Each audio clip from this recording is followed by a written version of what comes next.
mettre le doigt et tout. Oui. Elle est tactile, quoi. En Excusez-moi, hein. J'espère que je poupée gonflable. Ben, c'était un peu l'idée, oui. Qu'il puisse se coucher dessus, voilà. Bon, alors évidemment, ce qu'on est, c'est une chose, et son art, des fois, tu vas toujours faire la même chose, mais bon, on ne peut pas dire que mon travail est douloureux. Magico Textile regroupe combien d'adhérents?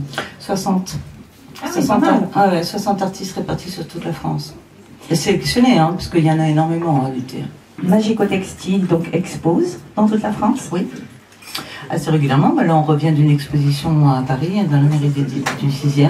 C'était un salon d'art textile contemporain, Textile Passion, où on était, donc il y avait 35 exposants et on était 16 de l'association. La broderie, c'est vraiment un travail très... D'abord, on est beaucoup sur la concentration. C'est très long. Hein, c'est pas du tout dans le truc de l'exécution rapide. C'est très lent, ça demande un petit peu d'être un petit peu méticuleux. Et bon, moi j'ai toujours eu des travaux, des professions, si on peut dire, méticuleuses, puisque j'ai été maquilleuse aussi en spectacle. J'ai eu un atelier de bijoux en argent pendant 7 ans, donc j'ai toujours été très sur le méticuleux. Des fois ça m'exaspère, d'ailleurs moi j'aimerais bien faire des choses un peu plus libres, un peu plus faux-folles, mais j'arrive pas.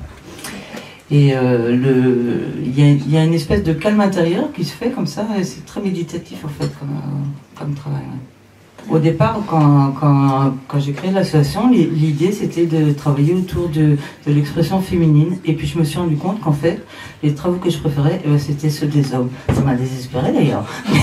C'est vrai. Ça m'a beaucoup énervé. Mais en fait, oui, il y avait une espèce de force. Là, tout à coup, quand les hommes attrapent le textile, ils font un truc complètement différent de nous, quoi.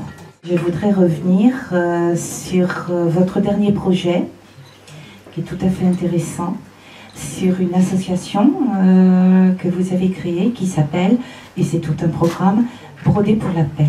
Oui. En fait, c'est plutôt un mouvement. Hein, c'est pas, on n'a pas créé d'association pour ça, c'est un mouvement.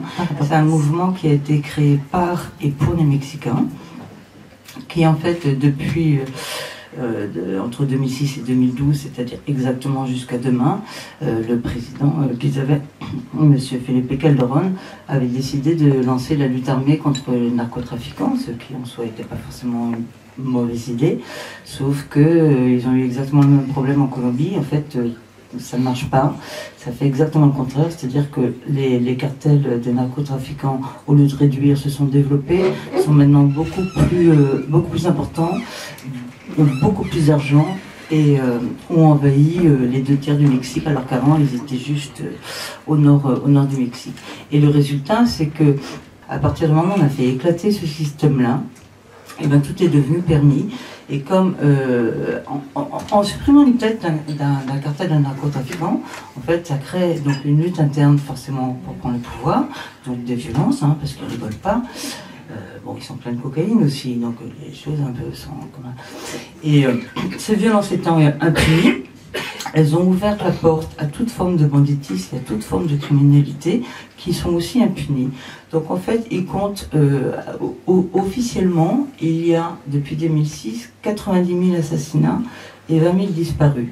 Les disparus étant des gens qui sont peut-être dans les assassinats, mais peut-être pas, et énormément de jeunes qui sont kidnappés par un narcotrafiquant pour les enrôler dans l'industrie du crime.